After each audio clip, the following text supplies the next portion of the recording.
예. 소설에도 일어날 일이 없었다라는 생각하는 일이 너무 연달아서 제 인생에 이제 일어났죠. 제가 결혼을 36에 했죠. 저는 사실 배우자 기도를 저는 안 했지만 저희 어머님이 더 열심히 하셨고 배우자 기도는 자기가 또 해야 된다는데 되게 민망하잖아요. 이게 쌍꺼풀은 없었으면 좋겠고요. 키는 어느 정도 됐으면 좋겠고요. 막 이렇게. 근데 어떤 분은 그것까지 다 기도를 하시더라고요. 그래서 저 대단하시다. 어떤 분은 진짜 열심히 기도하셨대요. 열심히 기도하셨는데 깜빡하고 얼굴을 기도 안 하셨대요. 그랬더니 다 들어주셨는데 얼굴만 안 주셨다고 그런 얘기도 하시고.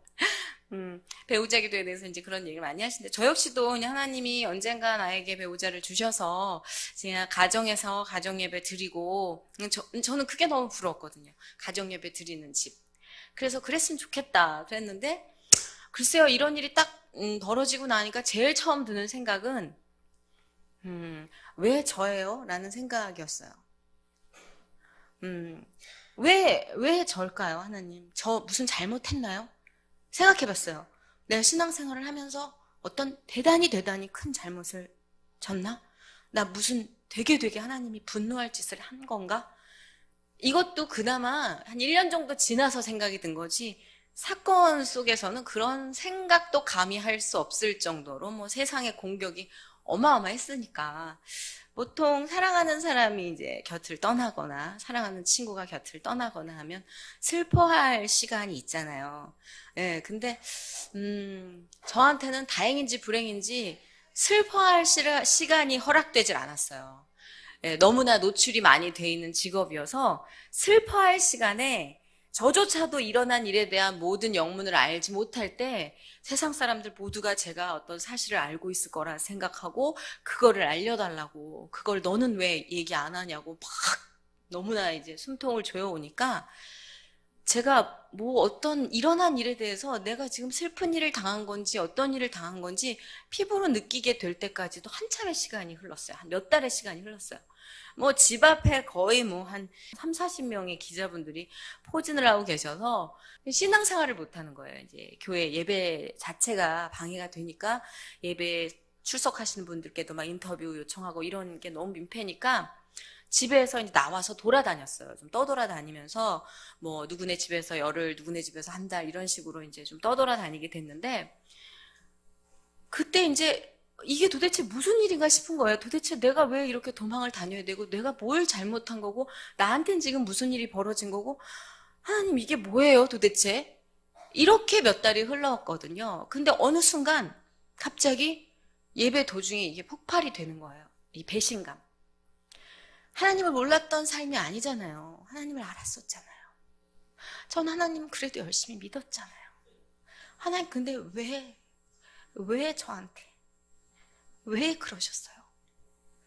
이 질문이 여기에 가득 차서 예배를 드릴 수가 없었어요. 그, 뭐가 은혜가 되고 끄덕끄덕 이해가 되고 납득이 돼야 되는데 한 개도 납득이 안 되는 거예요. 하나님이 나한테 이러실 수가. 정말 이 감당 못할 하나님에 대한 배신감. 그 당시에는. 그래서 예배 도중에 막 소리를 질렀어요. 발로 차고 내 삶을 다시 되돌려 달라고. 내가 그렇게 열심히 하나님 믿고 신앙생활한 대가가 세상에 나를 온통 다 마치 사람을 죽인 범인을 대하듯, 마치 마귀를 대하듯 그렇게 나를 미워하는 게 하나님이 만들어놓은 내 인생이냐고. 그 분노가 너무 커서 예배를 못 드렸어요. 몇 달 동안. 지금도 사실 하나님이 제 인생에 일어난 이 일들, 하나님이 어떤 비전과 계획을 갖고 계시는지 솔직히 잘 알지 못해요. 근데 제가 여러분 앞에 왜 섰냐면요. 하나님이 눈에 띄는 기적으로, 자 봐라, 너한테 등 돌리던 사람이 다 너한테 와서 내가 너를 오해해서 미안하다, 사과한다, 이런 드라마틱한 반전을 만들어 주시진 않았어요. 그렇지만 하나님이 내가 너와 함께하고 있다. 선이야, 내가 너와 함께하고 있다.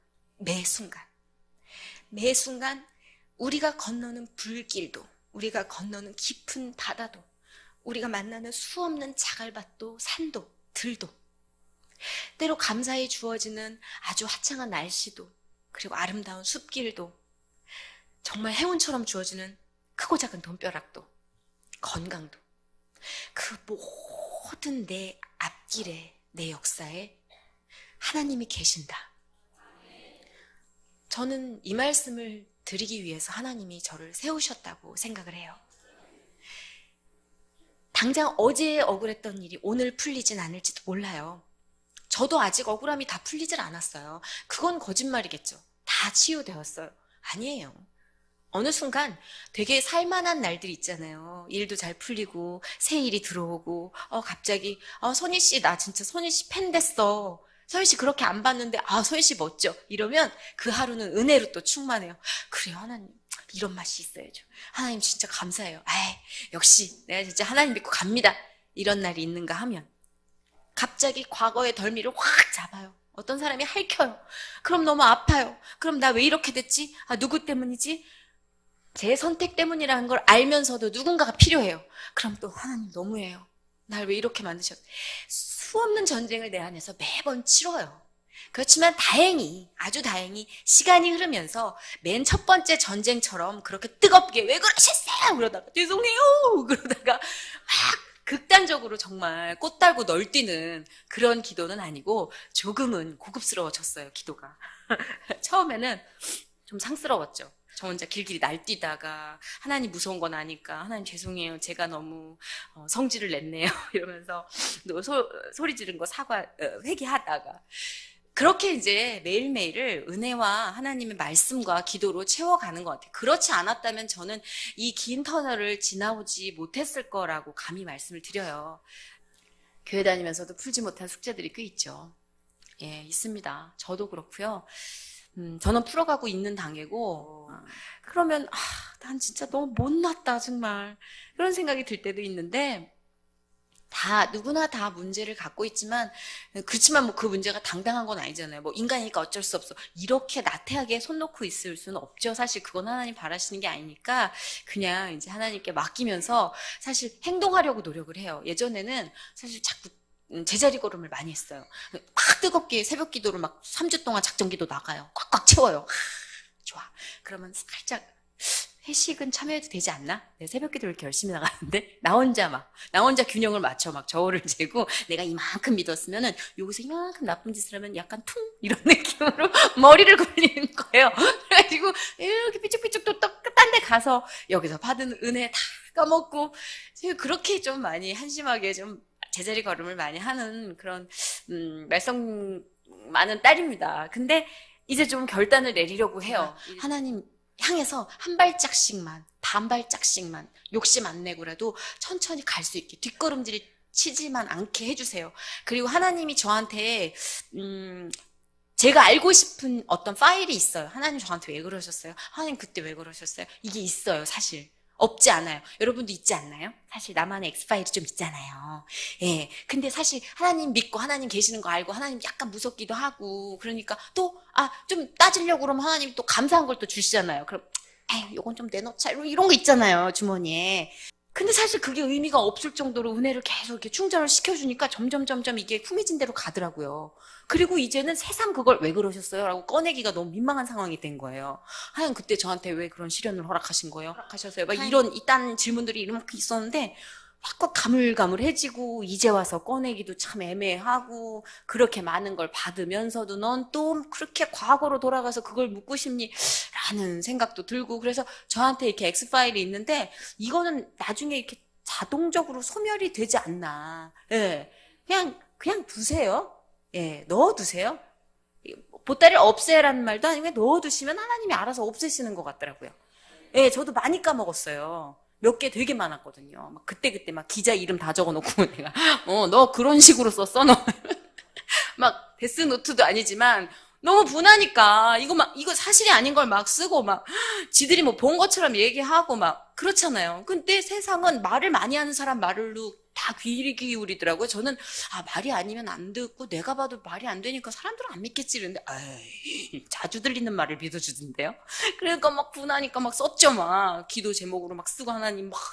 근데 희한해요. 기억이 잘 안 나요. 기억이 잘 안 나요. 뭐 때문에 내가 분했는지 몇 개 대표적인 거는 있겠지만 그때 막 수십 개가 넘던 그 리스트가 되게 줄어들어요. 기억이 잘 안 나요. 그래서 저는 깨달았어요. 하나님은 때로는 망각을 통해서도 은혜를 주시는구나.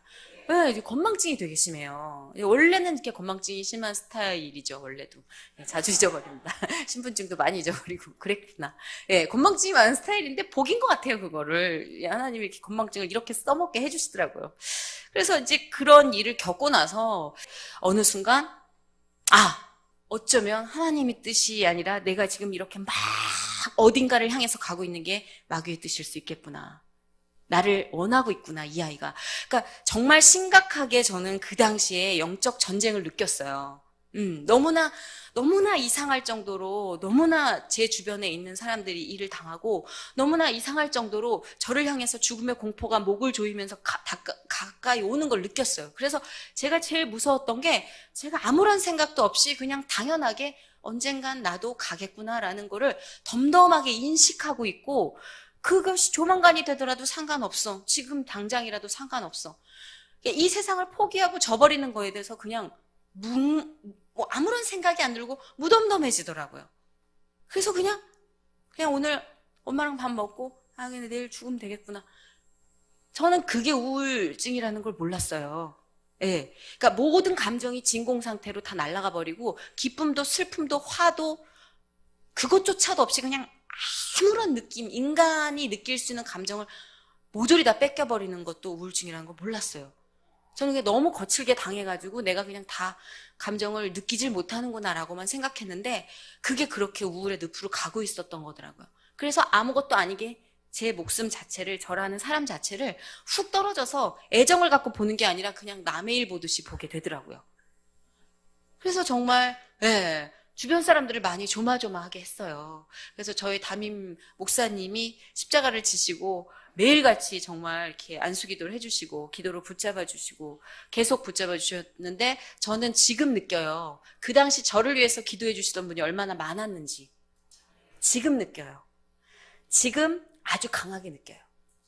근데 이제 제가 결단해야 됐다라는 거를 또 느낌을 주셨어요.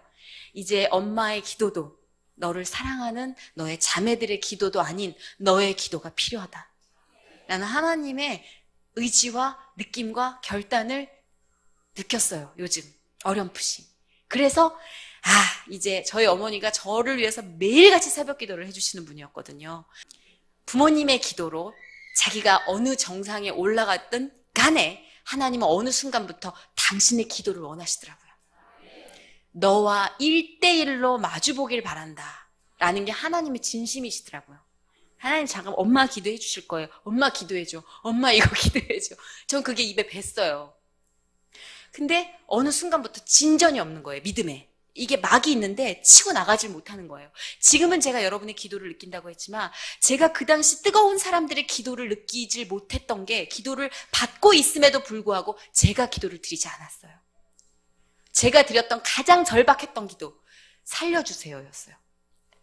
그 당시엔 너무 저를 못 살게 구니까 정말 제가 저를 어떻게 할 수밖에 없고 제가 어떻게 저를 몰고 갈지 모르겠는 거예요. 너무 두려운 거예요, 제가. 그래서 하나님께 제 손을 묶어달라고, 제 마음을 묶어놓고 제 사지를 묶어놓고 저 좀 살려달라고 그 기도를 했는데 그 기도가 제 인생 최고로 깊게까지 들어간 기도였던 것 같아요. 하나님 너무 괴로워요. 저를 살려주세요. 저를 살려주세요. 제발 저를 살려주세요. 그 기도만 거의 1년을 했어요. 너무 죽고 싶다, 죽어야겠다는 이 압도적인 명령어가 제 인생을 지배하니까 저를 살려주세요라는 기도만 1년을 했던 것 같아요. 그러면서 하나님께서 저한테 라디오를 주셨어요. 나가라. 그러니까 세상 사람들이 제가 7개월 만에 라디오에 복귀했을 때 굉장히 차가운 시선으로 봤어요. 반은. 돈독이 올랐구나.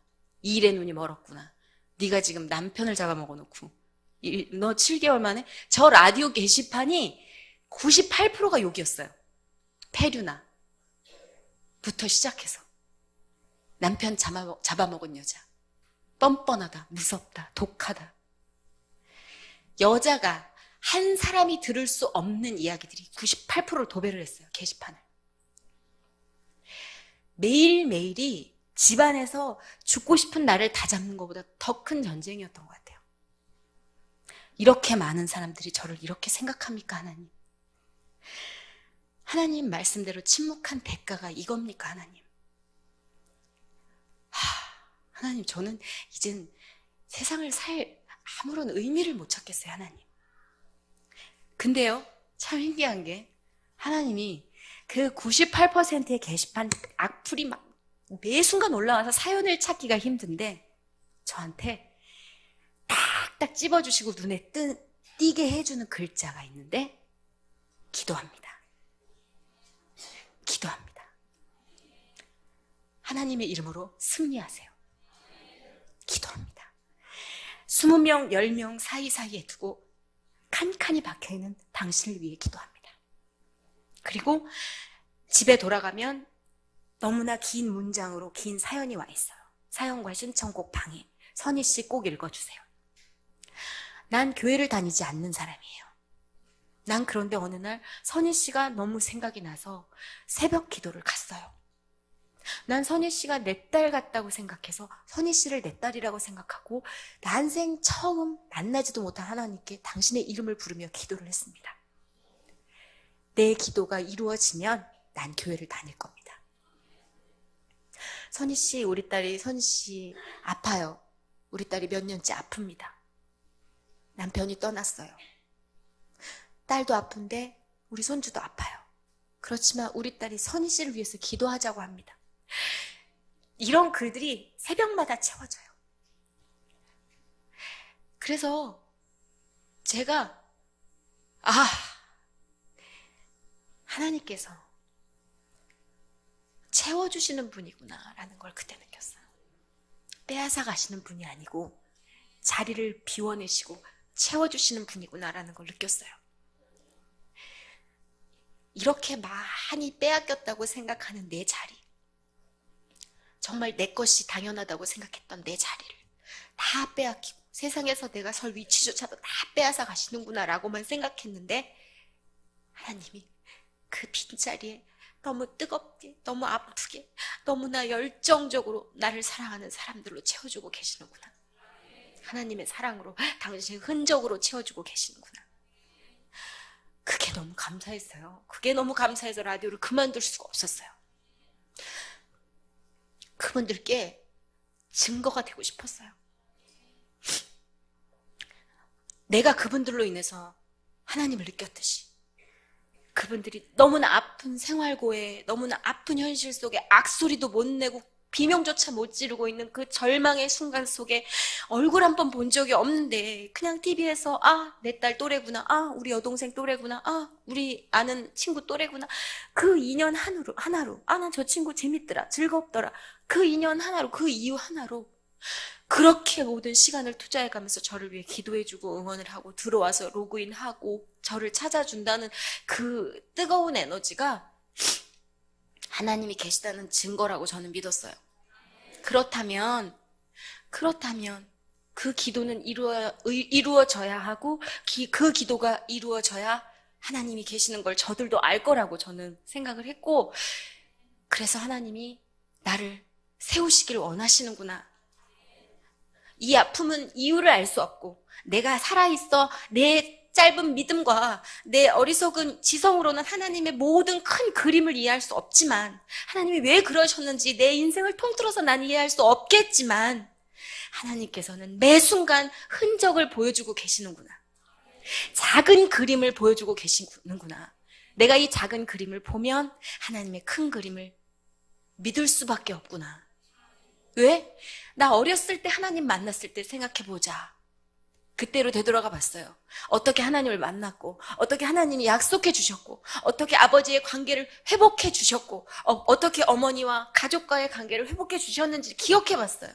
내가 만났던 하나님, 내가 만났던 내 인생에 개입하셨던 아버지.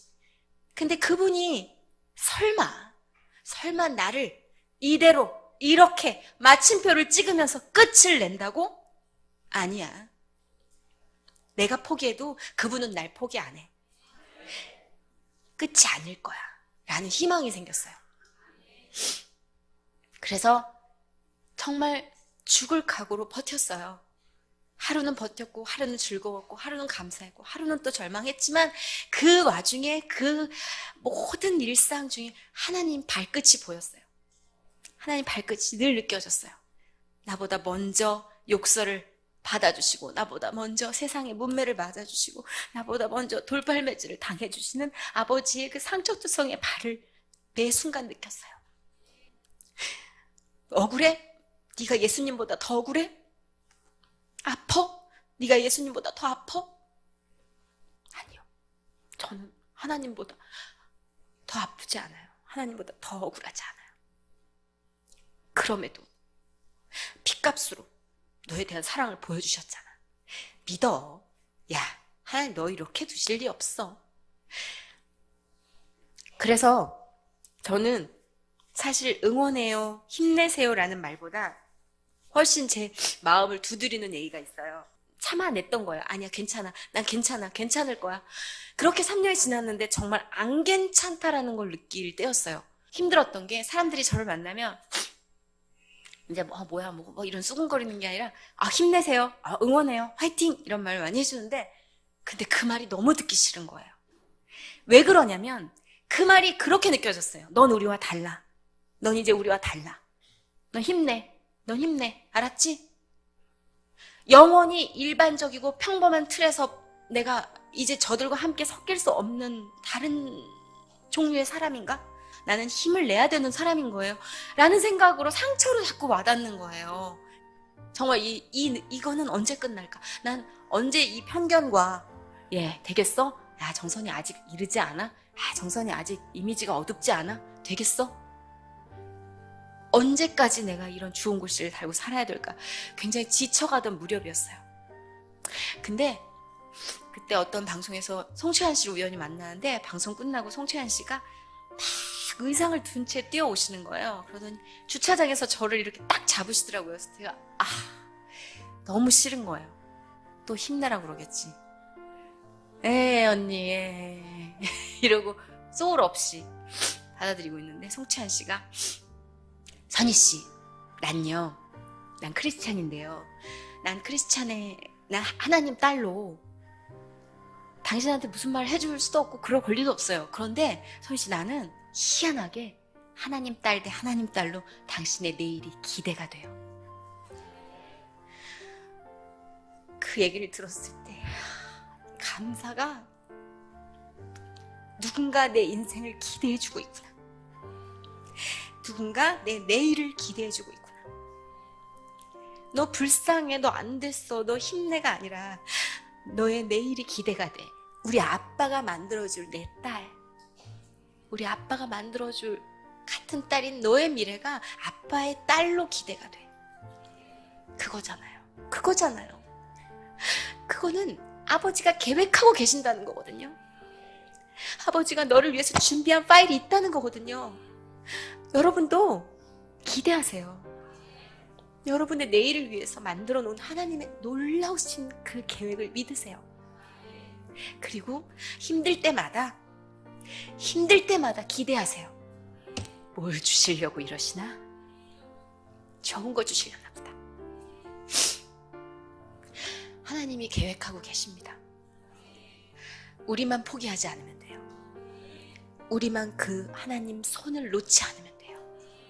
하나님은 우리 살이 벗겨질 정도로 우리 손을 쥐고 계세요. 절대 손을 놓지 맙시다요. 저도 안 놓을게요. 그래서 그때 이후로 제가 제일 좋아하는 말이에요. 누군가 널 위해 기도하네 다음으로 좋아하는 말, 누군가 너의 내일을 기대하네. 너무 벅차더라고요. 그 기대에 부응하고 싶은 거예요. 그리고 교회를 달려갔어요. 그날 저녁에 너무 울면서 하나님 하나님 제 내일을 기대해 주는 사람이 있어요. 근데 그 언니뿐은 아닐 거예요. 그죠? 되게 많은 사람이 기도하고 기대하고 있는 거는 하나님이 그 사람들에게 그 마음을 줬기 때문일 거예요. 그죠? 그건 하나님이 즉 내 미래를 계획하고 계시기 때문일 거예요. 그죠? 그러니까 그 만남을 주신 거죠. 그죠? 이러면서 막 어린애처럼 울면서 기도를 했어요.